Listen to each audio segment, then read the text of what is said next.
We're going to start with the 2KE and then we'll jump over to the 2KS. Before we get started, I just want to go over some basic operation of the 2K equipment. How many, show of hands, are using 2KE in this group? How many are using 2KS?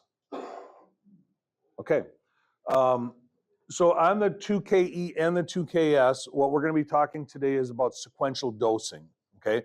Sequential meaning it's one material at a time. We're going to dispense some base material, then some catalyst, and we're going to do it in 50 cc batches. And that's, when I'm talking about cc batches, I'm talking about this integrator chamber right here. That's where we mix the material, we integrate the material, and then we mix it through this static mixer, okay?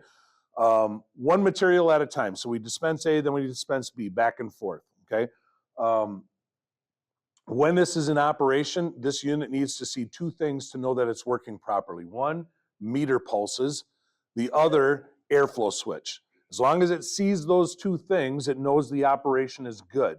As we go through the programming, I'm going to talk about some settings in here that are going to allow us to set some times in there that says, hey, if I don't see both of those things for a duration of time, I'm going to throw an alarm, okay?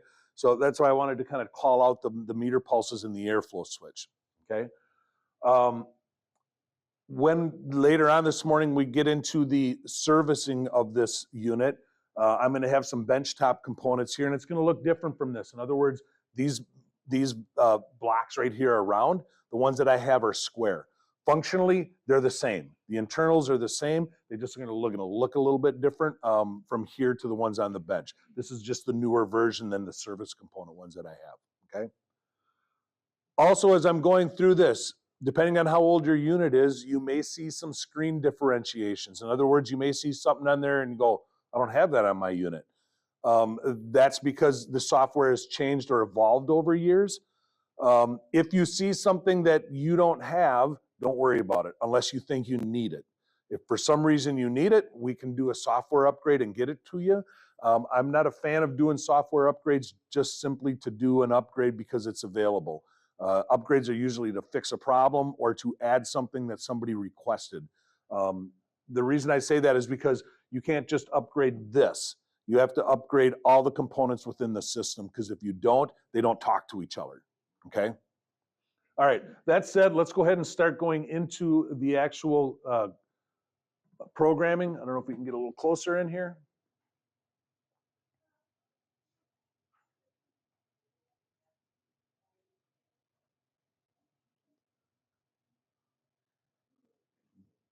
Might be right in front of it, yeah.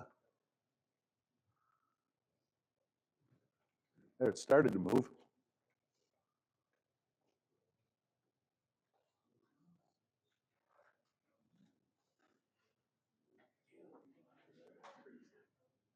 Yeah, I think everybody can see fairly well now. Yeah. All right. So a couple of things, if you look across at the very top, I know that some of the numbers are hard to see, but basically that's the screen number. The darkened one, that's the screen that we're on, okay? You'll notice as I'm going through it, it's going to go 2, 3, 4, and then all of a sudden jump to 38. 38 was one of those software upgrades, and instead of making it the next number and then pushing everything else out, we just added in that next number, so it's a little out of sequence. So if it looks odd, that's why. All right, in these 4 quadrants right here, you'll notice over on the right side, that's our recipe that we're in, recipe 0, obviously. This will be where flow rate is communicated during operations. Over on the left, if we're in a recipe, you're going to get the ratio actual target. Actual meaning what is the program target ratio. Actual is what is it actually running at. This thing will run down to 1% tolerance. Usually we set it for 5%, but it's always going to run as tight as it can, okay? And then down here is going to be pot life. I like to pause on pot life a little bit and make sure that we're all on the same page as what pot life is. By definition, pot life of a material is when the material has doubled in viscosity because of the chemistry change.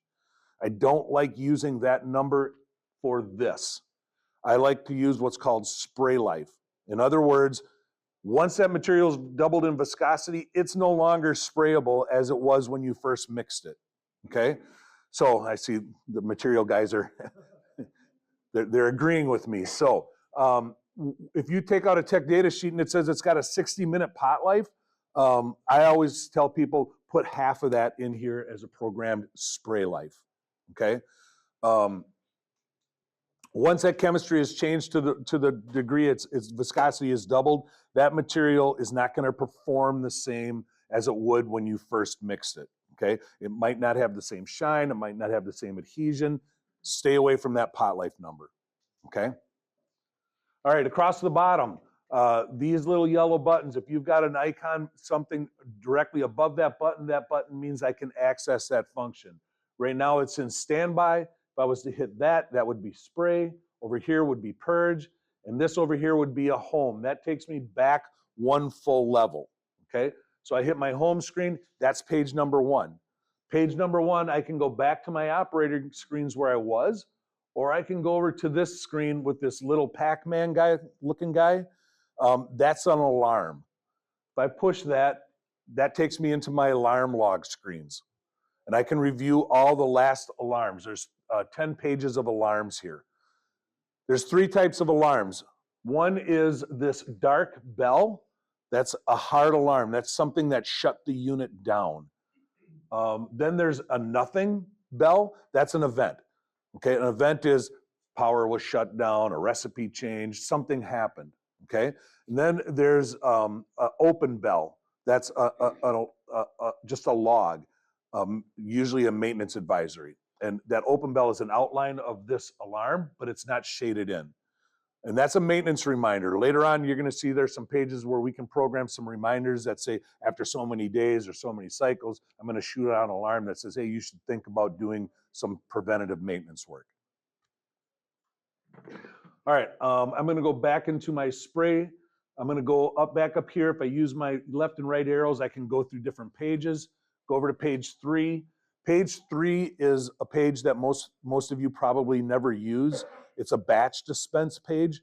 If I enter in a number here and hit that play button, this unit is going to dispense whatever volume, in this case 1,000 cc's of material, and then automatically shut off. We only have a couple customers that are actually using this function. It's used for batch dispensing, mostly if we've got a customer that wants to dispense small batches for cup guns. Okay. Page 4 is trackers. I have job trackers, and we also have the life expectancy tracker. The dark ones here are resettable job trackers. I can reset it by hitting the button under that calendar-looking icon. And then the other one is non-resettable. That's giving you the overall life expectancy, or not expectancy, but the life. In other words, this one's had a gallon of A1 and 10 gallons of A3 and 1 gallon of catalyst pushed through it. Okay, it's like the odometer on your car. Page 4, this is one of those pages that was added, and that's why it went from 4 to 38. When you change jobs, the job number increments up by 1 automatically. Starts at 1, goes to 2, 3, 4, and you have no control over that. You do have control over this page. You can put in, beneath that 4, you can put in an identifier number. And that might be an employee number, it might be an actual strict job code number, whatever you want it to be. So you can customize the tracking, okay? All right, that's it for the user pages. If I want to go in and look at the config or programming, I'm going to hit this little padlock. And as long as I don't have a password, I can go in and start programming things. If I have a password entered in here, I'd have a password page. I'd have to enter that number, and then I could move on. I have 4 areas I can go. Config, that's hardware. Recipes, depending on I should have 3 recipes, actually 4 because there's a 0 on this unit because it's a 3-color system. If this was a single color, I would have 1 recipe and a flush. Maintenance reminders, and then calibration screens. So we're going to go into the config files. This is all icon driven, so there's no language on here. So learning the icons can be a little bit tricky, but once you learn the icons, it's pretty intuitive. This is basically telling the system what type it is. This is a meter base, so that's an icon of a meter. If it was a pump base, I'd have to tell it how big those pumps are. Next one is the integrator size. That's this chamber right here. That's going to come standard as a 50 cc from the factory. Given different circumstances, you can change it to a larger one or what we call dynamic. Larger if you have a wide ratio high flow application where we need to make the dispenses bigger so the mechanical valves can operate fast enough, or dynamic if I have a really difficult material that mixes, in other words, like a waterborne base and a solvent-borne catalyst that we're trying to bring together. That would be dynamic. Most of you are probably on the 50 cc integrator. 95% of what we do is 50 cc. Oops, sorry. The next one up in the corner here, is there a lock on there that we can just lock in on the focus? All right, so the next one, I'll try and keep my fingers out of there. That's what's causing the problems. The next one is, do I have a gun flush box? This one's X, so no. And then beneath that is how many guns. This is a one gun operation. I can have up to 2 guns.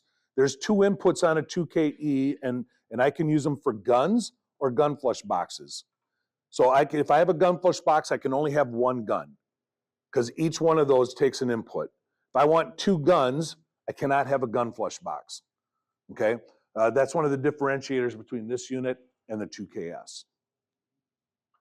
All right, and then I'm gonna keep it as 1 gun. This tells you how many colors it has. This is a 3-color system. The only options you have is 1 and 3. If you only have 2 colors, you have to purchase a 3-color unit and you just don't use that 3rd leg. Okay? Next one over is the line length and diameter. That is the hose from your mix element out to your gun. When you input that number, if it's a 25-foot hose, 1/4 inch, it automatically calculates the volume of paint in that hose. So during a mix fill, it makes sure it actually mixes the right amount of paint to fill paint all the way out to your gun. On that unit, which is an older unit, the 2KS, you actually have to calculate that and input a number.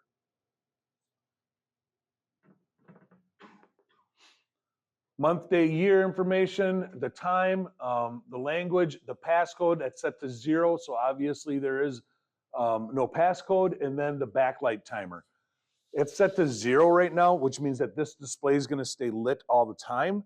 I would suggest changing that to something less than 5 minutes.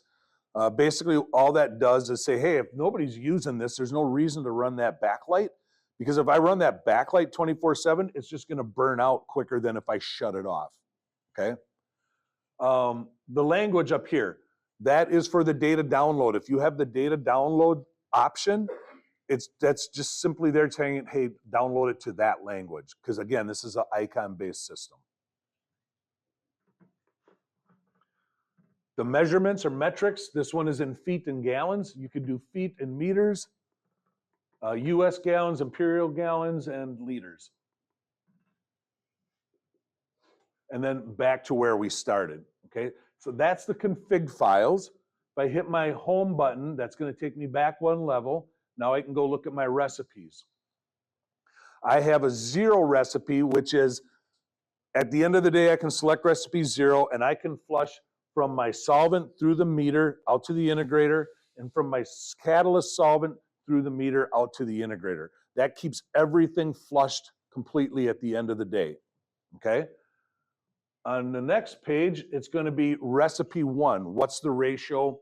What's the tolerance? And what's the pot life?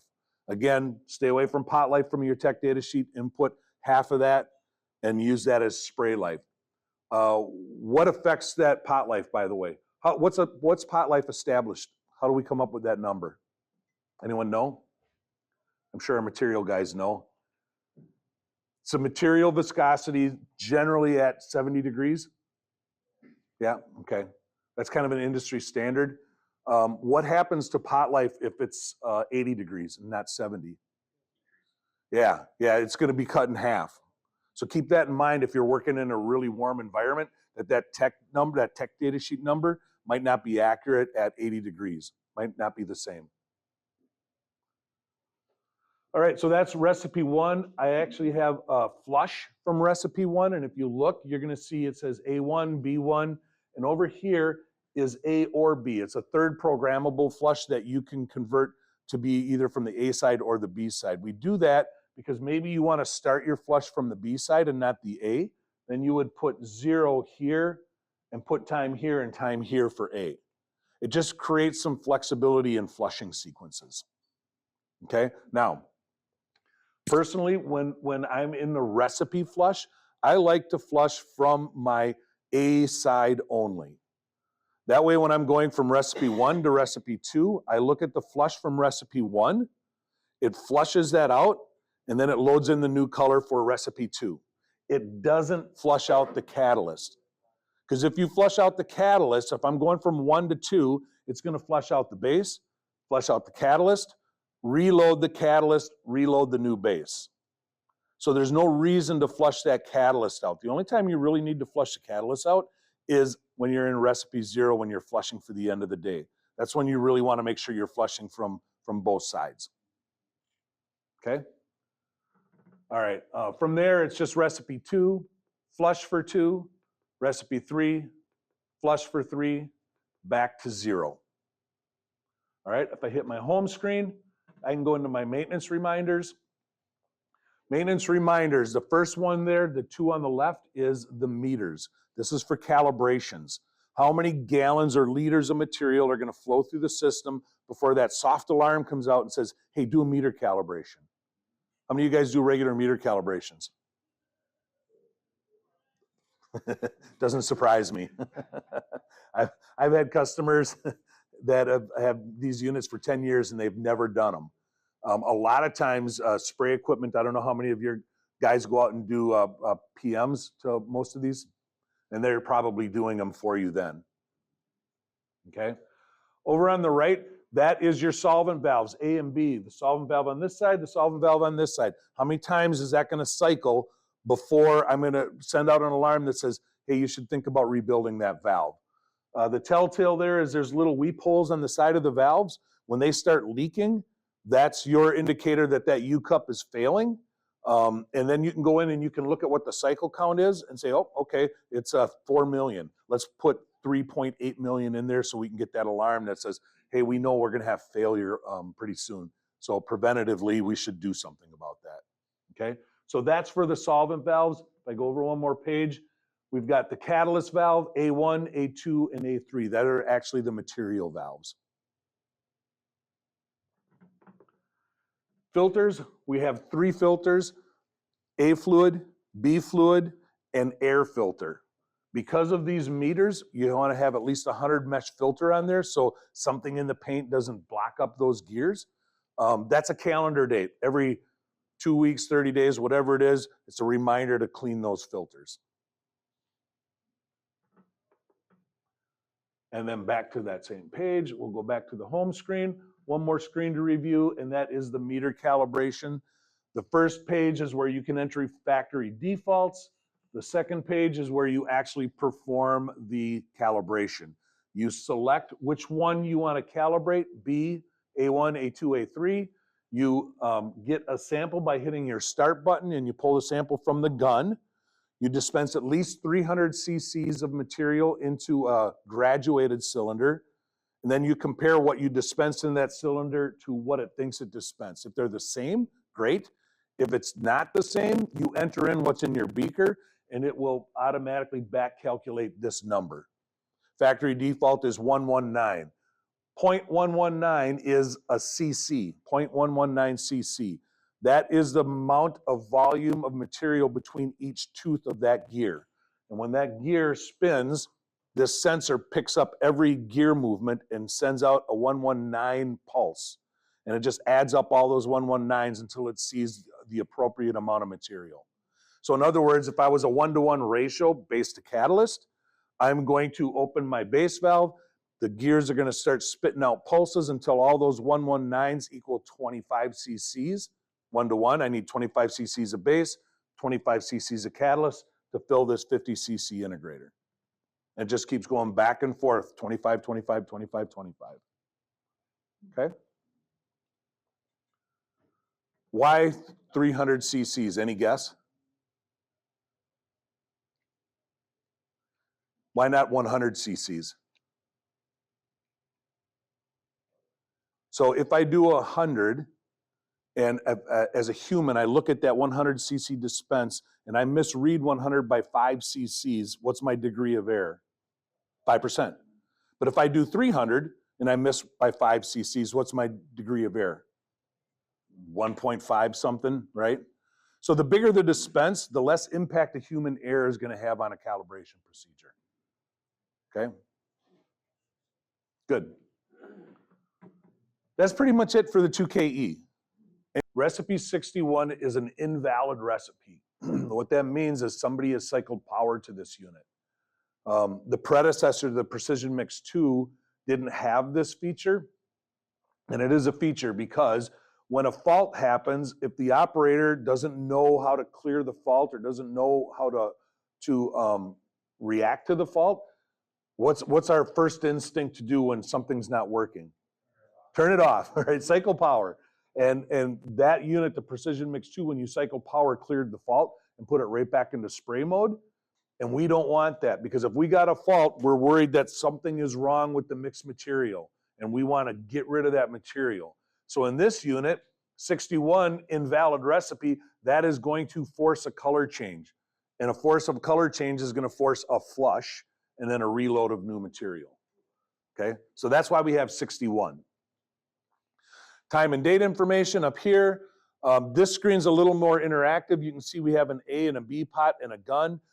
During operation, you are going to see this highlighted and then this highlighted and this highlighted. That's telling you when you're in an A dispense or a B dispense, so it gives you a visual. The other thing you're going to see during operation is out of the end of this gun, you're going to see a spray pattern animation. That's your visual that the airflow switch is active.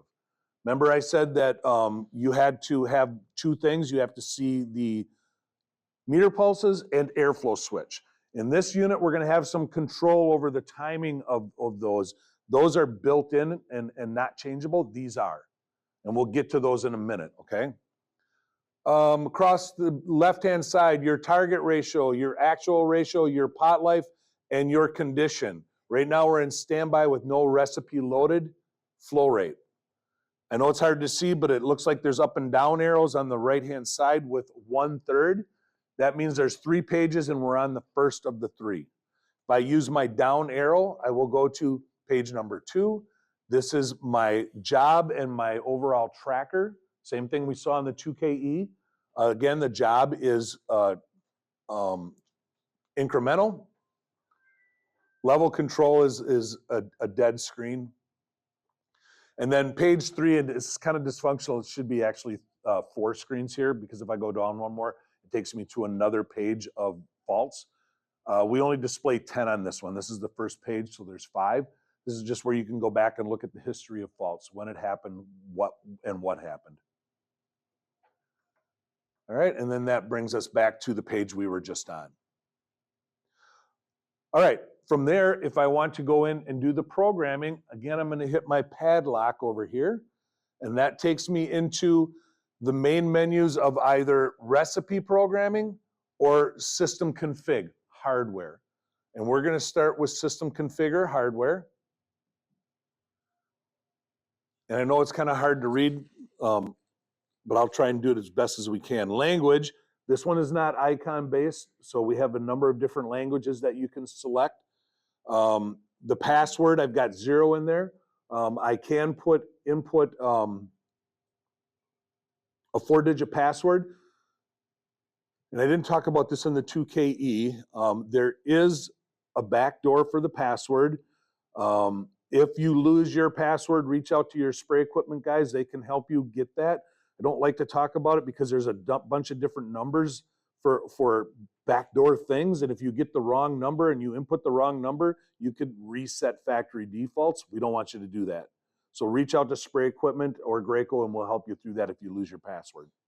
My suggestion is to write your password on the inside panel here. Most people aren't going to open it up and look for a password, but as maintenance people or people who are running these units, you know where the password is then. If you lose the password in this one, you have to do a data download. You have to connect your laptop to the data port and you have to extract that number. There is no backdoor on the 2KS. Okay? All right, display units, cc's and gallons, or ounces and or cc's and liters. I've got it set to cc's and gallons. You can also choose with some limited supply. There's a buzzer in here. Do you want that buzzer to go off on all alarms, or do you want to just select some of the critical alarms? That doesn't mean the alarm's not going to go off. It's just not going to sound the buzzer, okay? That's really more of a distributor Graco thing as opposed to an end user. We put that in there so we could shut that buzzer off when we're doing training, frankly. Because when we're doing training, that buzzer's going off all the time and it's obnoxious as hell.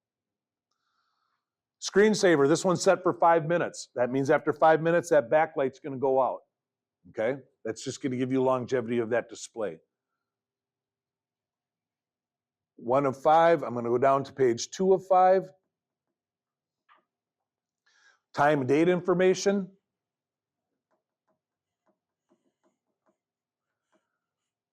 $1K, $2K, or $3K. This is a $2K unit, so it couldn't possibly be a $3K. I can make it a $1K unit, which means I would only control the base side. However, if you have some $2K and some $1K material, you don't have to keep changing this thing back to $2K or $1K. If I have a $2K material in here and a $1K, in other words, I have a plural component with a catalyst, and then I have a single component. I can program my plural component as a 2-to-1 ratio, whatever the ratio is. But if I want to run this next material as a single component, I just call it a 0-to-1 ratio, and it knows to run this as a 1K. So you don't have to keep moving it back and forth from 1K to 2K. Okay? The next one is the run mode. This is a manual system. You can't make it anything else without adding hardware. However, if it was an automatic, you could run it as a manual system. Dump valves, I don't believe you guys are using dump valves too often. Is that right, Keith? You are using them? Few. Okay. Yeah, dump valve is a valve that allows us to control color change. It's a little dysfunctional in the 2KS because if you have a dump valve, this one does not. It's located behind this panel, and it's physically very difficult to get at. We changed that. How many of you guys have seen the ProMix V out there yet? The new proportioner. If you haven't, when we're done here, stop by the booth and take a look at it. We moved the dump valve out to the front of the manifold, which makes it much more functional and easier to use. And then the third flush valve this is a flush valve right here. This is for air, and this would be for solvent. We don't have air on that unit because of the physical location of the valves. Whenever you can add air for flushing, it's going to decrease the flush time and decrease the solvent usage, okay? But sometimes we want to add a third valve on there because we want air, water flush, solvent flush. So we have a third purge valve option.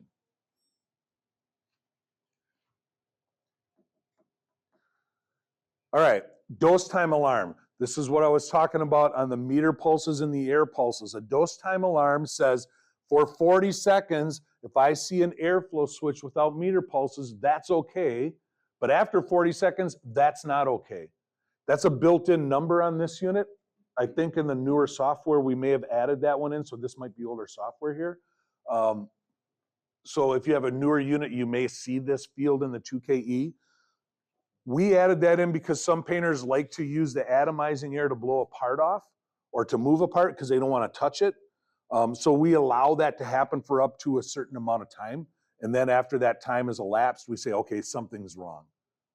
40 seconds is pretty typical.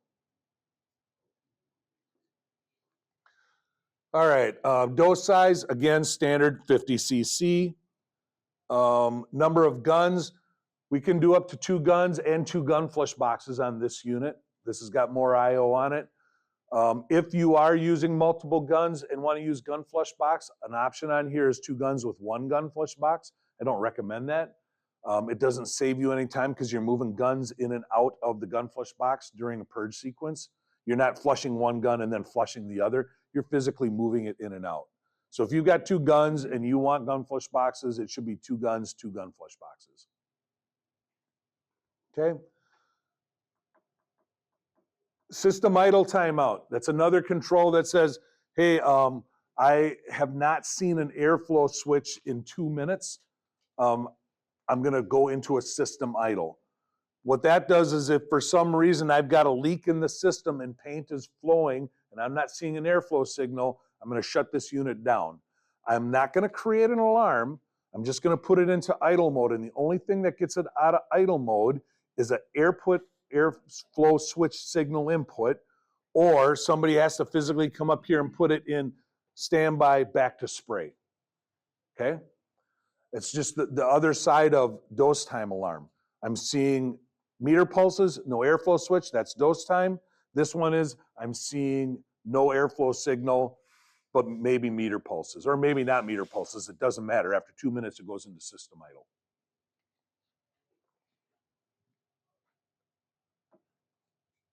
Special outputs, I'm gonna assume nobody's using that, but that's basically a board that we can add in here that says during a purge sequence, we can send some other signals to other devices, like maybe a light tower that says, hey, there's a color change going on, and I'm just gonna illuminate a light tower.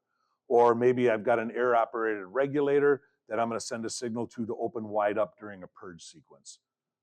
That extra board allows us to do extra things.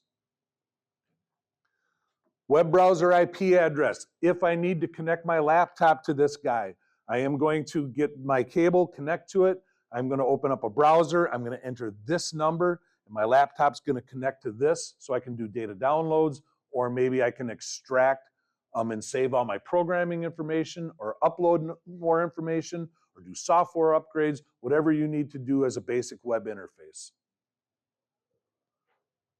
And network control ID that's a dead field. We used to have an advanced web interface that would require a network ID if you wanted to put these on your network, your building network. Okay. Keith, did anybody of your customers use that advanced web interface? Yes. A couple of them, yeah. That board was unfortunately a victim of COVID, and we just never resourced it. So, all right, so that's it for the configure.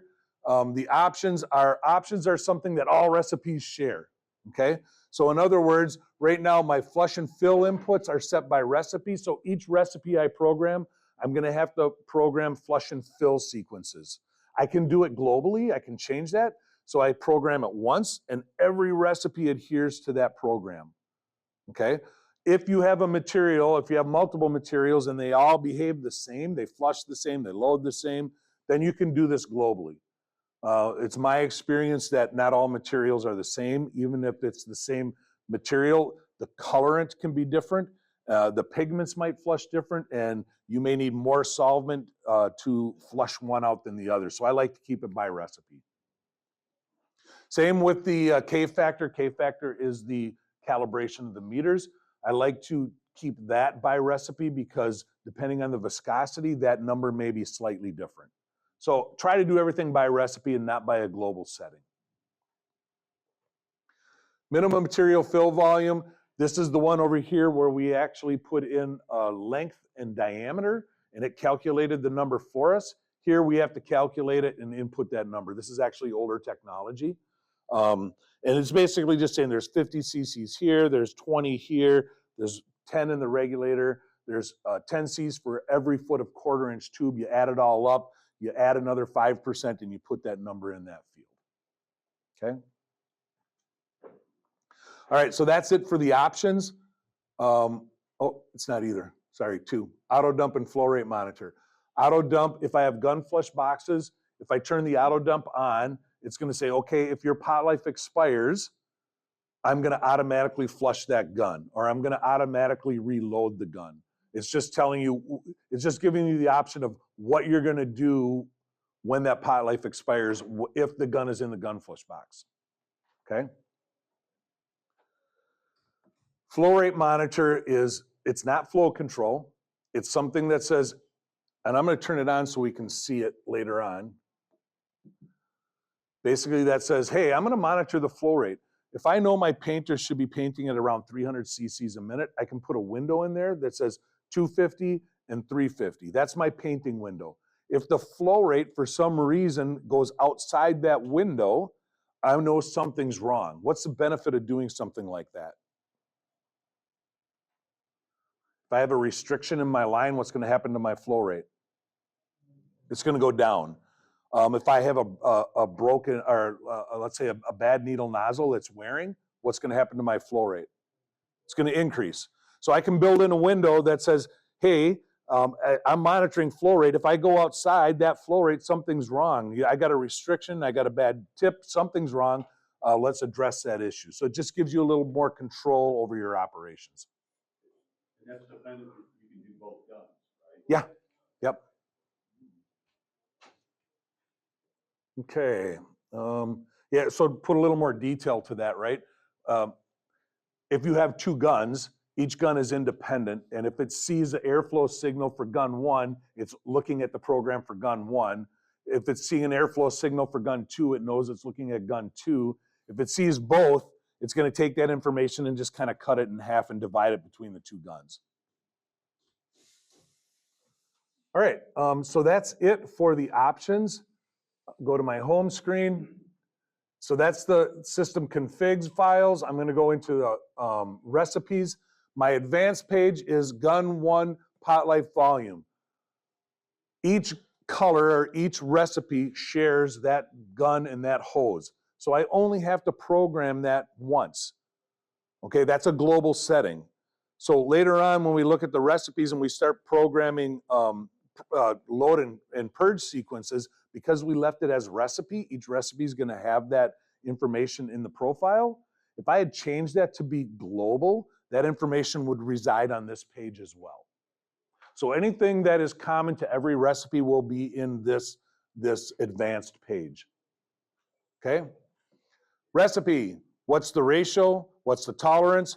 The color valve and the catalyst valve. On the 2KE, valve 1 is recipe 1, valve 2 is recipe 2. That's hard-coded in there. Same with valve 3. Okay? In this one, I can have up to 30 colors, but I have 60 recipes. So I have to tell each recipe which one of these valves is dedicated to that number. So if red is in here, valve 1, if I want recipe 1 to be red, I've got to tell it valve 1. Or if I want recipe 3 to be red, I got to tell recipe 3 valve 1. Make sense? So you're just mapping the valves to the recipes. All right, then beneath that, I'm going to keep going down to page 2. Pot lifetime. Again, I think I've beat that horse already enough. Spray life, not pot life. And then beneath that is color catalyst purge and color catalyst fill. If I'm doing a color change, how long is it going to take me to flush the color from here through the meter to the dosing valves, and how long is it going to take me to reload the new color? 5 seconds is a really good starting point, but you may have to tweak that up or down depending on the material and the solvent that you're using.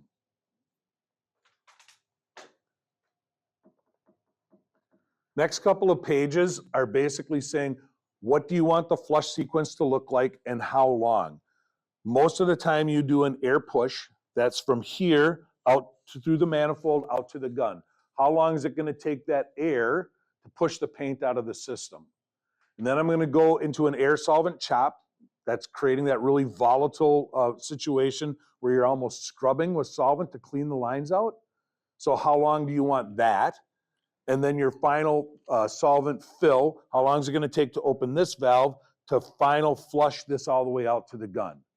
Okay, so that's a typical which valves I'm going to use: air push, air solvent chop, flush fill. And then on the next couple of screens is going to say, okay, how long do you want those operations to last? And depending on the solvent, depending on the line length, diameter, and depending on the paint is going to determine what those numbers look like.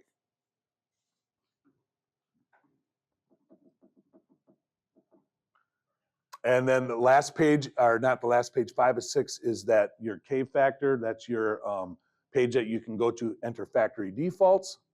0.119 is the default. And then there's your flow rate monitor that we activated. Right now it's turned off, but I can turn that on and say it's a warning or it's an alarm. In other words, do I just want to alert somebody to this condition or do I want to shut the operations down? Okay. And then beneath that is where you would put in what your minimum and what your maximum is. All right, last page is going to be the calibration fields. You're going to select the color. You're going to be within the color. You're going to select the A or B meter. You're going to hit the start. You're going to get your beaker. You're going to do your dispense. You're going to compare your dispense to what it did dispense, to what it thinks it dispensed. If they're the same, great. If they're not, you're going to input what's in your beaker, and it's going to update your calibration or your K factor number. And that is it, guys. Back to your home screen. And Padlock takes you back to your run. Questions? Yeah. How often do you recommend doing a calibration out? I recommend every 30 days minimum. It's an easy thing to do. We do it Monthly, yeah, that's my recommendation. And frankly, if you're doing it monthly and you never make any changes, you could probably get away with doing it quarterly, but best practices is monthly. Yeah. Can you all just change the literature on potluck to runtime? Yeah, I don't know why we don't do that. I wish we would, to call it spray life. I think we probably won't do it just because pot life is just so synonymous within the industry. That's why again, I don't want to beat it to death, but I like to create the awareness. And every time I do, and every time there's material guys in the room, they all nod their head, right? Because it's a big problem for us. Yeah, understanding pot life and then understanding the correct solvent choice for these are really, really important. How often do you have to change out the dosage valves? So it depends. Again, here I go with the depends, right? Because it depends on your flow rate. It depends on your ratio. How fast are those valves operating, right? If you're running 1,000 cc's a minute through here, your valves are banging away really fast. If you're running 250 cc's a minute, your cycle times are 25% of what they would be at 1,000, right? So it depends on your operations. And so I can't sit here and go, it's going to last, 6 months or it's going to last 5 years. Every operation is going to be a little bit different. What I can tell you is we get asked all the time, well, what should my cycle rate be? We don't really know. So if you look in the manual, it's going to give you a starting point. We are super conservative with our starting point. I think it's like 1 million. Well, that's ridiculously low. It's generally going to be like 3 to 5 million cycles before you really need to think about doing something. But again, go back to, and I love to talk about zinc-rich epoxies because they're so abrasive. You may only get a million cycles on a dose valve with a zinc-rich because that abrasive material is just going to beat the hell out of your seals and your needles and your seats. And I hate that as an answer, but that's the best answer I can give you. Yeah. So at my place of employment, we have the 2KE, and we often run into clogs, and we typically only go about 3 weeks at most before we break down the whole stack. Yeah. Yeah. Yeah. Hearing about the air top, what is the likelihood that I could maybe do away with how often I'm having to physically break down the whole machine? Good question. So do away with, probably never going to happen. Can you minimize it? Yeah, having air solvent chop is definitely going to. It might make it even twice as long. Okay. It's hard for me to say, but it's going to improve the process, right? Are there some other things that you can do before you think about upgrading? Because you can't put air chopping on this one, because the source of air has to come before the meter because of the configuration, and you never want to push air through the meters because that overspins them and wears them out. So there's other things that you can potentially do to improve that without spending $30,000 on a 2KS, right? A lot of times it's just looking at your flush cycles and going, my flush cycles are wrong, or my pressure settings are wrong. Or guess what? If I change to a solvent that's 20% more in cost, but it's going to increase my service time, it pays for itself. I think that's the biggest battle we fight in these units, is using the right solvent. You end up using twice as much of the shitty solvent than if you'd have used a good solvent, right? Yeah. And the spray equipment guys or even Graco Tech can help you through some of that. The spray equipment guys, they absolutely come in and help you, and these guys are awesome with these units. Other questions? Yeah. On the USB ports, you kind of explain what you can do, what you extract. Yeah. So on the USB port on this guy, there's two ways to get information off the 2KE. One is you walk up to the unit, you scroll through the screens, you write it down on a piece of paper. The other is this module right here. That's in addition, and there's a port on the side that you can take a jump drive and stick in the side of this. That's going to download job information, fault information, and material usage information. Frankly, a lot of people don't use it, and I don't know why, because it simplifies the download process and it gives you accurate information. Is that what you were looking for, Keith? No, I was just. Yep, okay.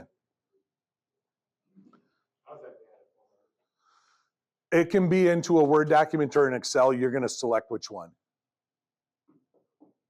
And that's why we have that language selector out there. What else, guys? How does it report is it by job? Is that how they? Yeah. So every color change. Correct. That's a new job. Correct. Yep. So every color change, or if you look on this guy right here, this report function, if you're not doing a color change but you're changing over to another job, you can manually increment that number by pushing that button. That would like start a new job. Start a new job. It would clear out the counters and start a new number job. Yep. Same color, but Yep. load of- Correct. If you do a color change, it automatically changes the job. But if you don't and you want to change it, that's how you manually do it. Good question. Yeah. Explain the science to the air chop. So you said you got the air pressure before the meters on that one. On that one. So this one, the air is coming after the meters. Sorry. Yep. Yep. After the meters, Okay. so you don't spin the gears. Correct. So is it just back pressure forcing in the lines, or what is the chop? Yeah, the chop is generally that air is at a higher pressure. It's 90 to 100 psi, and your solvent is 30 to 50. So that air just busts in there and takes that solvent and just kind of I don't want to call it atomizes that solvent, but it does. It aerates it. Yeah. It atomizes it, aerates it, whatever you want to call it, and it causes volatility in the solvent, and that volatility is like a scrubbing action. That air chop seriously can reduce your solvent usage by 50%. Now, is the dispense valve for the air chop, is it a similar valve? Same valve. Same valve. Same valve. Yep. Correct. Yeah, all these valves here are identical. These valves here, the color select, are different. These are low pressure, these are all high pressure. I don't know, some customers go, I want all my valves to be the same, so they elect to go to a high pressure color stack, even in low pressure applications, and that gives them commonality of valves throughout the whole system. What's the benefit there? One repair kit, bingo, yep. Now, I don't want to say, oh, that's the greatest thing in sliced bread. The kits are not that crazy hard different, right? It's just if you want to carry one repair kit or two.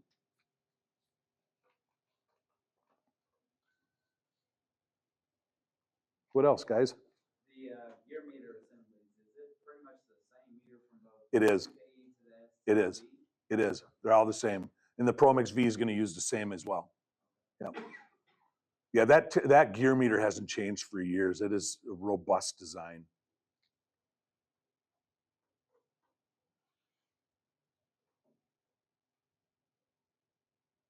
All right, thanks, guys. Next session, I forget what time it starts. 11 o'clock we'll do some tear downs of the manifolds. Thank you.